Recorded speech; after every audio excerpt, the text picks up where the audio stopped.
Niining panahon nga ang putling ebanghelyo gihagis sa mga hiwi nga pagtulunan. Kinahanglan mo barug ang mga tinun-an ni Kristo sa pagpakigbisog sa paglaban sa pagtuo, nga magkausa ug alang sa tanang panahong gihatag sa Dios ngadto sa iyang katawan. Maoy hinungdan nga namugna kining tulumanon ang putling ebanghelyo. 30 minutos nga pagsabwag sa tinuod nga ebanghelyo. Kauban ni Pastor Jeremias Hangad, ang putling ebanghelyo. Tulumanon nga gihatod kaninyo sa Herald of Grace Radio Ministries Philippines. Ang putling ebanghelyo.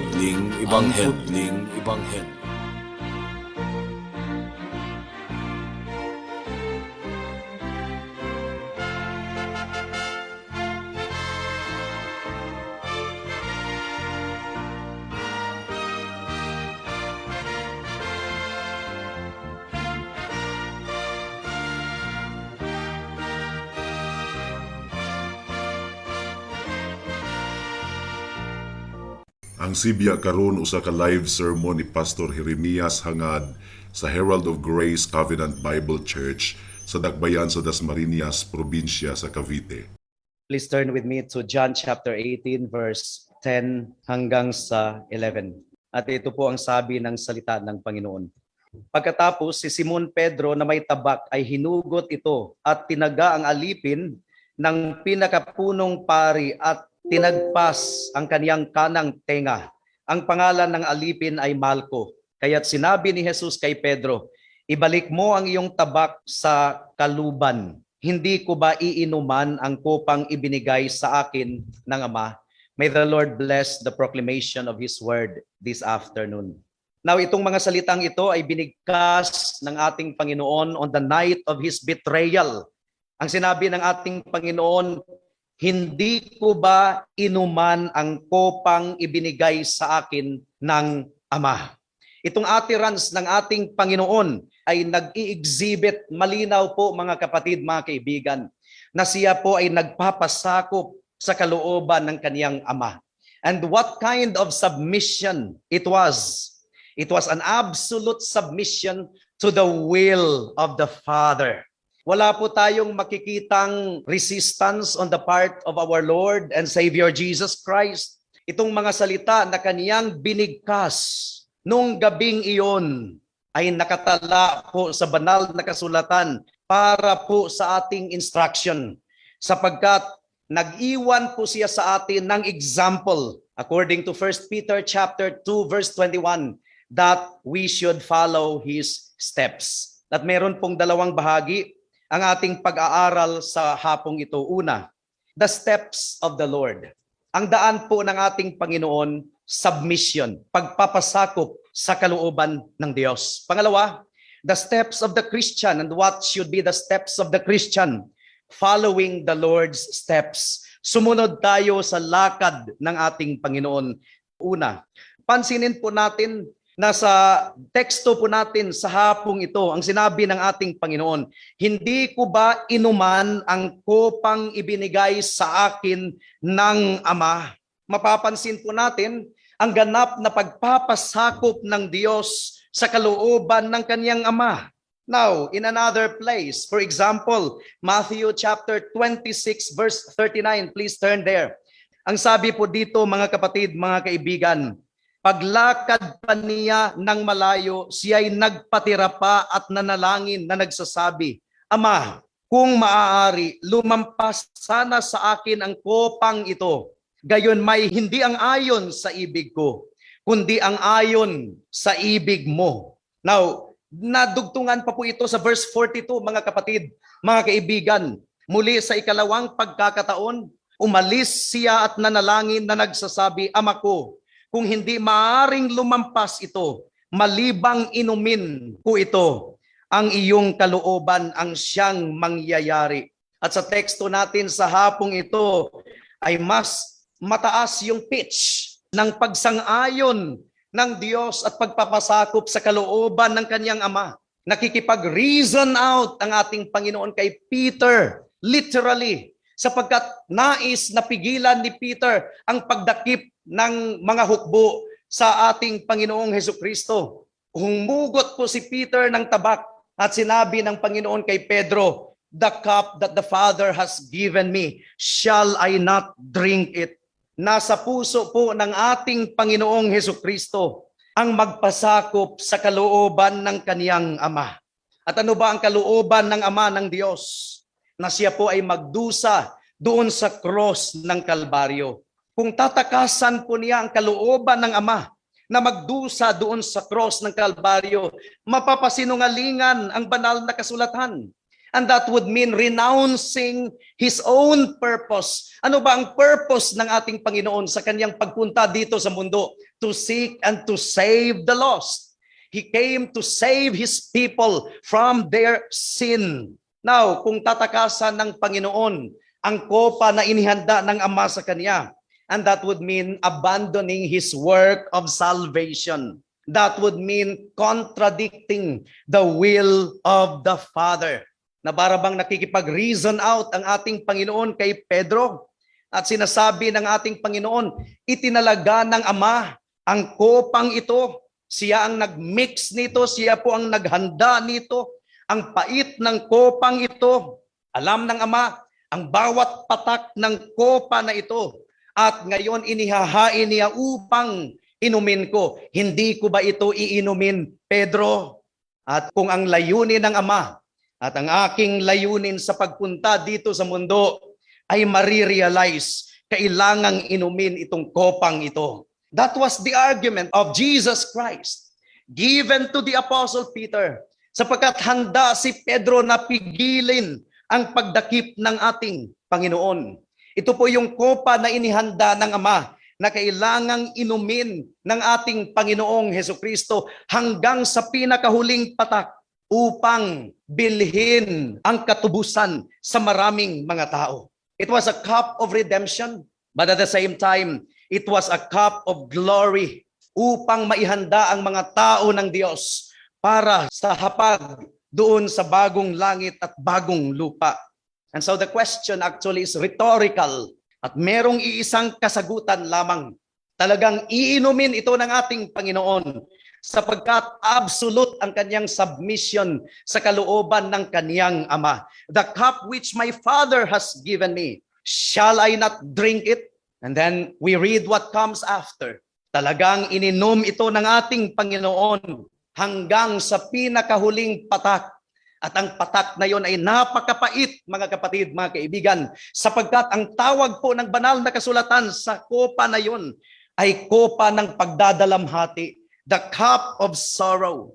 At kung tayo po na mga tao ng Diyos ay nakakaranas ng mga kabigatan na kinakailangan po nating inumin dito sa mundo at kinakailangan po nating maranasan. Di ba nagsisilbing comfort ito sa bawat isa sa atin? Siya na walang kasalanan, walang dungis ng kasalanan, nagdusa para sa atin na mga makasalanan. Dahil sa ating mga paglabag, pagsuway, kaya naging mapait na mapait ang kopa na ininom ng ating Panginoong Hesukristo. At sa pag-inom ng Panginoon sa kopa na yon, nag-provide po siya ng antidote. Alam po natin yung antidote.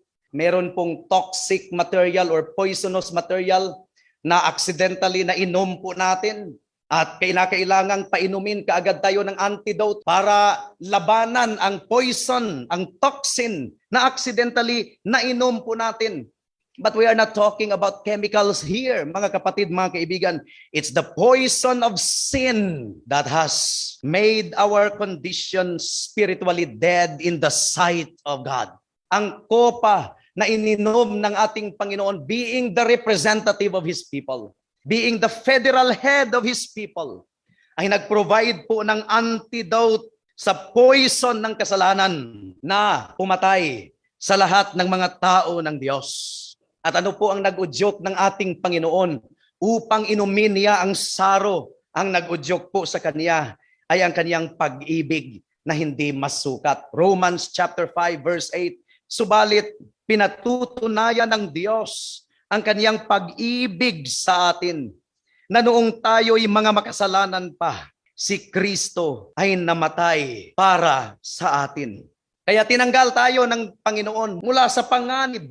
Kaya siya na nagligtas sa atin mula sa kasalanan at mula sa kamatayan. At siya na nabubuhay ngayon bilang ating sympathizing brother. He always lives to make intercession for all. At sa oras ng lahat ng ating mga pagsubok ay nandirito siya sa atin, kasama natin at tinutulungan niya tayo na bigkasin. The cup of which my Father has given me, shall I not drink it? Dahil naniniwala po tayo na habang nandito tayo sa mundo, meron po tayong kopa ng kapaitan na kinakailangan po nating inumin. So that's the step of the Lord Jesus Christ. Total submission to the will of His Father. Walang pagrireklamo. It was a plain submission, a resolution to obey the will of the Father.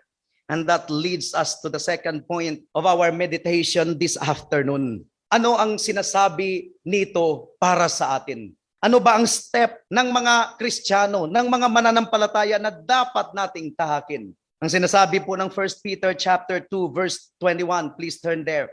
Ang sabi po dito, mga kapatid, mga kaibigan, sapagkat ukol dito, kayo'y tinawag, sapagkat si Kristo man ay nagdusa alang-alang sa inyo, na kayo'y iniwanan ng halimbawa upang sumunod kayo sa kaniyang mga yapak. At isa sa mga yapak ng ating Panginoon ay ang pag-inom ng mapait na kopa. At siya po ay nagpasakop sa kalooban ng Ama. Hindi niya iniwasan ang kopa na inihanda ng Diyos para sa kaniya. Now, itong kaisipan na ito, mga kapatid, mga kaibigan, ay nagsilbing pattern para sa lahat ng mga nagpo-profess sa kanilang sarili bilang mga mananampalataya ng ating Panginoong Hesukristo. Now, alam po natin na we come short of the Master's standard.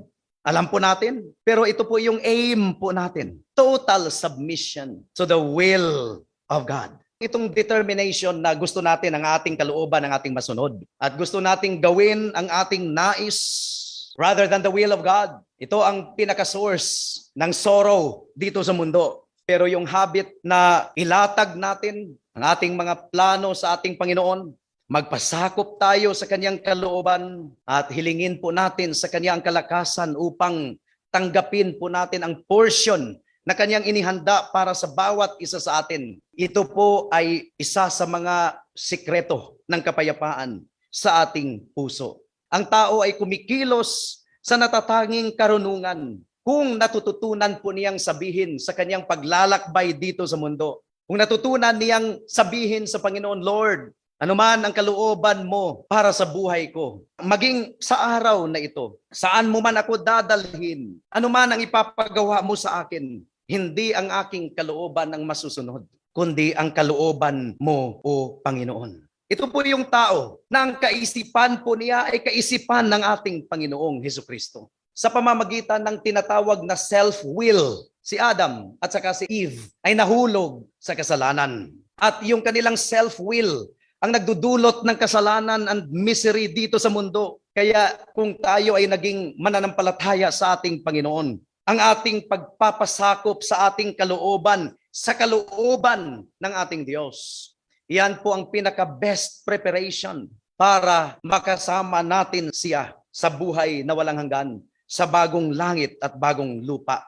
Isaiah chapter 38 verse 15, please turn there. Ito po ang sabi ng salita ng Panginoon. Ngunit ano ang aking masasabi? Sapagkat siya ay nagsalita sa akin at kanya namang ginawa.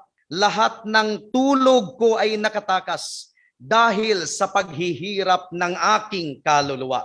Well, this is a messianic psalm pointing to our Lord Jesus Christ. Ang Panginoon po ang nagmix ng bitter cup ni Hesukristo na dapat niyang inuman. Ang Panginoon din ang nagmix ng sorrow, ng trials, ng affliction na kinakailangan nating maranasan araw-araw. Now, saan ba ang scriptural warrant sa araw-araw? Araw-araw, merong inihahanda ang Panginoon sa atin na matapang na inumin upang ating inumin araw-araw? Yes. Ano bang sinasabi ng ating Panginoon? Each day has a sorrow of its own. Matthew chapter 6. In other words, merong inihanda ang ating Panginoon na kopa ng pagdurusa at mga challenges at mga paghihirap na kinakailangan nating ipartake araw-araw. Ang Panginoon po ang nag-mix nito. Ang Panginoon ang naghahanda nito sa atin araw-araw. Nililid tayo ng ating Panginoon. Ang sinasabi po sa James chapter 1 verse 2, mga kapatid ko, ituturing ninyong buong kagalakan kapag kayo'y nahaharap sa sari-saring pagsubok. Yamang inyong nalalaman ng pagsubok sa inyong pananampalataya ay nagbubunga ng pagtitiis. Now, ang ating Panginoon po ang nagmix ng kopa na kinakailangan nating inumin araw-araw. Lahat ng ating sufferings, the existence of our sufferings, even the duration of our suffering, even the intensity of our problems, ay itinalaga po ng ating Diyos. At hindi po natin siya paratangan at hindi po tayo magrereklamo. Bagkos ay sasabihin natin sa ating puso, not my will but yours be done. Walang nangyayari dito sa mundo na hindi itinalaga ng ating Diyos. 1 Peter chapter 1 verse 6, in other words, wala pong tinatawag na unnecessary pang or unnecessary kirot. Wala pong ganun. Lahat po ng kirot na ating nararamdaman ay necessary. Kinakailangan nating maranasan. At ano po ang ultimate end ng mga bagay-bagay? And that is for us to be more conformed to the image of His Son, Jesus Christ. 1 Peter chapter 1 verse 6. Ang sabi po dito, sa ganito, kayo'y nagagalak, bagamat ngayon sa sandaling panahon, ay kailangan ninyong magdanas ng iba't ibang pagsubok. And the key word is kailangan. Kailangan ninyong magdanas ng iba't ibang pagsubok. Pagdating sa spiritual growth, pagdating sa growth ng iglesia, katulad ng nabanggit kaninang umaga, there is no such thing as cheap and easy spiritual growth. Merong mga pangs, merong mga pains, merong mga turmoil. There is no such thing as unnecessary suffering or unnecessary discomfort. Your Heavenly Father can inflict no unnecessary pang. Sa kasalukuyan, maaring tayo po ay pain-stricken, but this is a divine necessity for your present fiery trial. Now, yung word na fiery trial, ang image nito is makamandag na trial eh. Fiery trial. Makamandag na trial. Now, sa lahat ng itinalaga ng Diyos na kapaitan na kinakailangan nating inumin araw-araw, wala pong kahit isang patak noon na hindi dapat natin inumin. Kung tinutuwid tayo ng Panginoon sa pamamagitan ng patak na yon, sinusukat na yon ng ating Diyos. At ang ating Ama, sa kanyang pag-ibig, sa kanyang awa, sa kanyang biyaya. Our Father is more tender than the tenderest father in the world. He is more loving than the most loving father in the world. Pero kalooban niya, naghanda ng iba't ibang kopa na ating iinumin araw-araw. And that is necessary for us.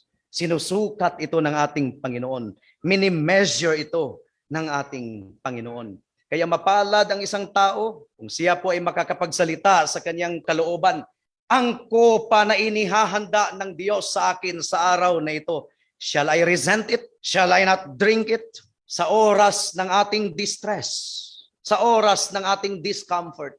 May mga times na hindi tayo nakakatulog when the enemy buffets our soul and we have to carry the heavy cross na pinadala ng Panginoon sa atin na ating dalhin at pasanin. Tayo ay magpapasakop sa ating Panginoon. And nothing can be more comforting than the promise of God through the Apostle Paul na wala pong pagsubok na dumarating sa ating buhay, na walang kalakasan na ipinagkaloob ang Diyos upang makarry natin ito. So this is a cup of suffering, but this is also a cup of love. 2 Corinthians chapter 4 verse 17, please turn there. Ang sabi po dito, mga kapatid, mga kaibigan, sapagkat inihahanda tayo nitong magaan at panandaliang kapighatian. Pastor, sabi dito magaan, pero bakit ang bigat-bigat ng pakiramdam ko ngayon? I-compare natin sa kopa na ininom ng ating Panginoong Hesus. Magaan pa rin yan. Tama ang sinasabi ng Biblia kahit sasabihin mo sa sarili mong pinagtaklupan ng langit at lupa ang nararanasan mo ngayon, magaan pa rin yan kung ihahambing natin sa dinanas ng ating Panginoong Hesukristo doon sa cross ng Kalbaryo. Sapagkat inihahanda tayo nitong magaan at panandaliang kapighatian para sa walang hanggan at di masukat na kaluwalhatian. Now, ano pa bang bersikulo ang napaka-soothing para sa lahat ng mga tao ng Diyos? Ano pa bang bersikulo ang nagbibigay sa atin ng consolation sa mga kabigatan na ating nararanasan? Above all, kung ating kaluluwa ngayon ay sin-stricken, burdened, anong bersikulo ang nagbibigay sa atin ng comfort? Inihahanda tayo ng Diyos nitong magaan at panandaliang kapighatian para sa di masukat, para sa walang hanggan at di masukat na kaluwalhatian. And one of these days, kung matapos po ang ating journey sa mundong ito, Revelations chapter 7, verse 17. Now, I don't think na literal ito dahil naniniwala ako na figurative ito dahil doon sa langit ay wala na pong mga pagluha at pagtangis, but in a figurative way. Na tila baga, ang Revelations chapter 7, verse 17 ay mangyayari sa atin sapagkat ang kordero na nasa gitna ng trono ay siyang magiging pastol nila. At sila'y papatnubayan patungo sa mga bukal ng tubig ng buhay. At papahiri ng Diyos ang bawat luha sa kanilang mga mata. God will wipe away every tear from their eyes. Ang langit na walang pagluha at walang pagtangis kailan paman. That tearless heaven will make amends for all. Papawiin po niya ang lahat ng kapighatian na ating nararanasan sa mundong ito. And that is the reason why the Apostle Paul in Romans chapter 8 verse 18 ay nagsasabing ang ating kapighatian sa kasalukuyan ay walang sinasabi kung ihahambing natin sa kaluwalhatiang naghihintay para sa atin. Now, para sa mga mananampalataya sa ating Panginoong Hesukristo, sa pagbasa po natin sa mga salita ng ating Panginoon, rhetorical question dito sa John chapter 18 verse 11. The cup which my Father has given me, shall I not drink it? Ay dapat din itong i-convert natin into a humble and earnest prayer every time na makakaranas tayo ng kapighatian. Dapat din po nating ibigkas ito sa ating Diyos. Lord, itong kapighatian na nararanasan ko ngayon, na inihanda ninyo na kinakailangan kong inumin, hindi ko ba ito iinumin? And in doing so, we enter more into the Spirit of Christ. And the divine grace of God will enable us to meekly agree or submit unto whatever our all-wise God may appoint for us sa bawat araw. Nasa pagpapasako po ng ating puso sa providential dealing ng Panginoon sa atin na ang tunay na religion ay matutunghayan po natin by nature. Babasahin po natin ang Job chapter 11 verse 12. Ang tao daw ay parang mga asno na sumisikad at naninipa. Yun po ang nature po ng tao. We are like a wild donkey's colt. Gusto natin ang ating sarili, ang ating masusunod sa lahat ng bagay. Kaya tayo ay sumisikad, pumapatid, and we want to thwart the will of God. Pero kung ang biyaya ng Diyos ay kumikilos sa ating puso at isipan, nasasubdue po ang rebellion sa ating Panginoon. At ang pag-ibig ng Diyos ay masished abroad sa ating puso. It is true na ang old spirit, ano ang old spirit? Ito yung attitude of insubordination, ay hindi naman entirely na-annihilate sa atin because of remaining sin. And that is why the flesh wages war against the spirit. According to Galatians chapter 5 verse 17. Ngunit ang tunay na Christian ay nagsusumikap against that hostile influence. At siya ay lumalapit sa Panginoon para sa kanyang tulong. At nagsusumamo siya sa ating Panginoon that He will still the storm that is going on within him and to bring him into submission to the will of God. Para sa mga kaibigan natin na wala pa kay Kristo, Psalm chapter 75 verse 8. At ang sabi po dito mga kapatid, mga kaibigan, sapagkat sa kamay ng Panginoon ay may isang kopa, may alak na bumubula, hinalong totoo, at kanyang ibubuhos ang laman nito. Tunay na ang masasama sa lupa ay ibubuhos at iinumin ng latak nito. Now, iisa lamang po, kaibigan, ang nakagawang inumin ang lahat ng latak nito. Iisa lamang po ang nakatupad nito. Wala nang iba kundi ang ating Panginoong Hesukristo. Si Cain, more than 5,000 years na niyang iniinom ang kopa na ito. Pero hindi pa rin yan nainom hanggang sa pinakahuling patak. And that is why until now, Cain is suffering in hell. Hindi pa niya naabot ang dreg nito. Judas, what about Judas Iscariot? More than 2,000 years. Siya ay sumisigaw ngayon doon sa impyerno. Maaring sinasabi ni Judas, sana'y hindi na lang ako ipinanganak. Kasi yun po ang description ng Panginoon sa taong magkakanulo sa Kanya. Mas mabuti pa na ang taong iyon ay hindi ipinanganak. And now Judas Iscariot for more than 2,000 years, iniinom pa rin niya ang kopa na ito pero hindi pa rin matapos-tapos. At walang katapusan ito. Maaring sinisigaw niya, sana hindi na lang ako ipinanganak. Sana hindi ko narinig ang patungkol kay Hesukristo. Sana hindi ko siya nakasama for 3 years. Pero hindi pa rin niya nainom ang pinakahuling patak nito. And even the fallen angels have not come near the dregs. Pero mayroong isang tao na ganap itong nainom hanggang sa pinakahuling patak. Wala nang iba kundi ang ating Panginoong Hesukristo. Na sa huling araw ng paghahatol, siya ay uupo sa kanyang trono at maghahatol sa lahat ng mga tao dito sa mundo. Now, dito sa mundo, bago pa si Kristo ipinako doon sa cross, palagi niyang binabanggit ang kopa na ito. For instance, yung dalawang disciple na gustong umupo sa kanyang kanan at kaliwa, si John at saka si James. Anong tanong ng ating Panginoon sa kanila?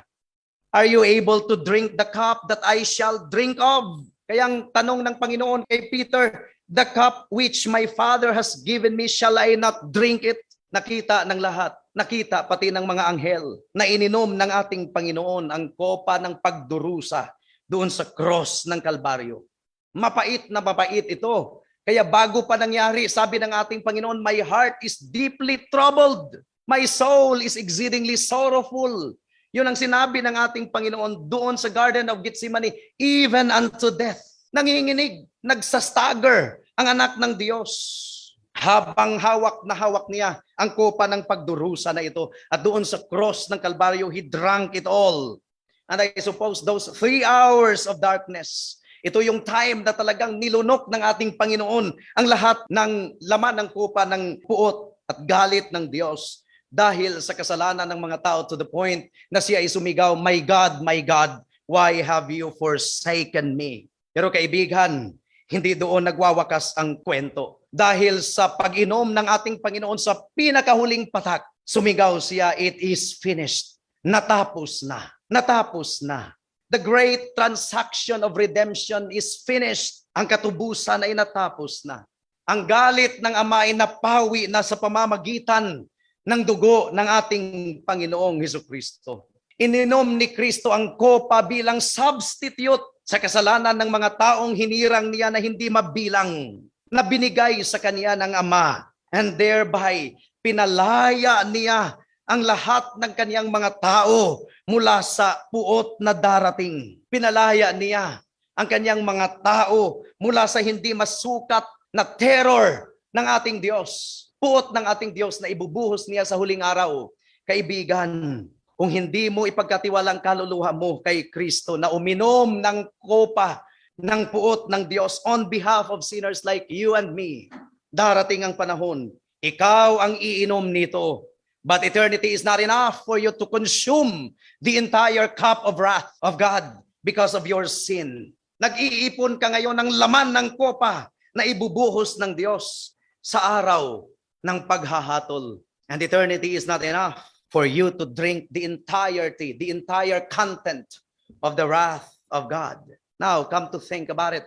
Ayon pa sa isang manunulat, death and curse were in our cup, O Christ. It was full for thee, but thou hast drained the last dark drop. This empty now for me. Once it was mine, that cup of wrath, and Jesus drank it dry. Praise be unto God. Jesus drank it dry. Ito lang ang tanging paraan, kaibigan, na ikaw ay makatakas mula sa puot ng Panginoon na ibubuhos sa iyo magpakailanman. Ilagak mo ang pagtitiwala at pananalig kay Kristo na tanging nakasatisfied, tanging uminom to the fullest drop, to the last drop sa kopa ng puot ng Diyos doon sa cross ng Kalbaryo. Come to Jesus Christ. Repent of your sin and believe in Him alone as your Lord and Savior. And by doing so, ikaw ay makatakas mula sa puot na darating. Amen. Alang sa dugang nga mga pangutana, mahimong mo text kang Pastor Jeremias hangad sa 0935 744 3030.